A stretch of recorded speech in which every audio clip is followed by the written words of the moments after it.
Assalamualaikum warahmatullahi wabarakatuh.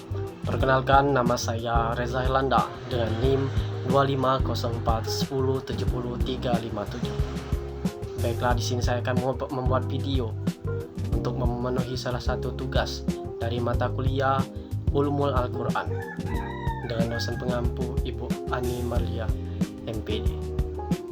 Baiklah, di sini saya akan menjelaskan tentang pengertian asbab al-nuzul, al-makiyah dan al-madaniyah, berserta menjelaskan tentang tajwid surah Al-Duha. Yang pertama, asbab al-nuzul. Asbab al-nuzul adalah istilah dalam ilmu Al-Quran yang berarti sebab-sebab atau latar belakang turunnya ayat Al-Quran. Secara bahasa, asbab berarti sebab-sebab dan nuzul berarti turunnya.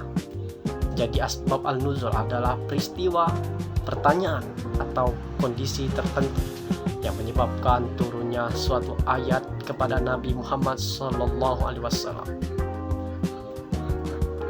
Dalam pengertian menurut ulama, para ulama mendefinisikan asbab al-nuzul sebagai segala sesuatu yang menjadi sebab turunnya ayat Al-Quran untuk menjelaskan hukum atau menjawab suatu peristiwa yang terjadi. Bentuk asbab al-nuzul. Asbab al-nuzul dapat terjadi karena peristiwa tertentu, misalnya kejadian dalam masyarakat atau peperangan. Dan juga pertanyaan dari sahabat tentang hukum atau keimanan. Masalah sosial atau individu seperti konflik keluarga atau kehidupan sehari-hari. Ada juga tujuan dan manfaat.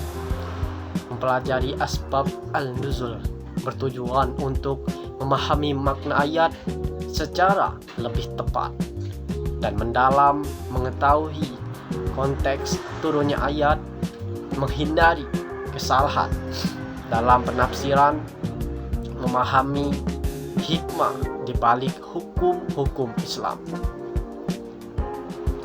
Baiklah, di sini saya akan menjelaskan selanjutnya, yaitu tentang surah ayat Al-Makiyah. Ayat Al-Makiyah adalah ayat yang diturunkan sebelum hijrah Nabi Muhammad SAW ke Madinah, meskipun turunnya di luar kota Mekah. Dan juga ada memiliki ciri-ciri ayat Makiyah. Yang pertama, membahas tauhid dan akidah. Yang kedua, menekankan iman kepada hari akhir. Ketiga, mengandung kisah para nabi terdahulu. Dan yang keempat, ayatnya relatif pendek dan kuat tujuan dan kuat. Dan ada juga tujuan ayat Makiyah. Yang pertama, menguatkan keimanan. Yang kedua, mengajak manusia kepada tauhid. Ketiga, membentuk dasar akhlak dan kepercayaan. Itu. Selanjutnya ayat Al-Madaniyah. Ayat Al-Madaniyah adalah ayat yang diturunkan setelah hijrah Nabi SAW. Nabi Muhammad sallallahu alaihi wasallam. Turunnya bukan di Madinah. Ciri-ciri ayat Al-Madaniyah. Yang pertama, membahas hukum syariat atau fikih. Kedua, mengatur kehidupan sosial masyarakat. Yang ketiga, ayatnya cenderung panjang.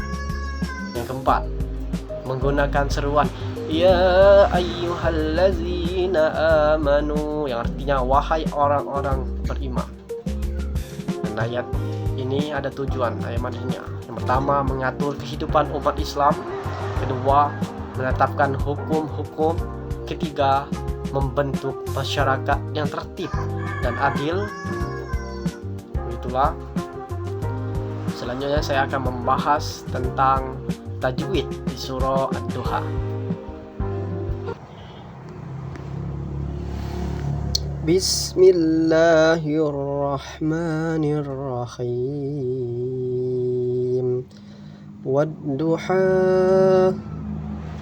Di situ ada tajwid alif lam samsia wad-duha. Hanya bertajwid mad tabi'i, panjangnya 2 harokat. Wal-laili iza saja. Wal-laila lam dibaca jelas, tajuk itu alif lam qamariyah. Iza saja mad tabi'i, panjangnya 2 harokat. Selanjutnya ma wadda'aka rabbuka wa ma qala. Ma tabi'i 2 harokat. Wadda'aka rabb tasdid tekan. Qala wa ma qala ma tabi'i. Selanjutnya walal akhiratu khairul laka minal ula. Walal akhirah lam jalalah takhim tarkik. Ka rabbu laka minal ula.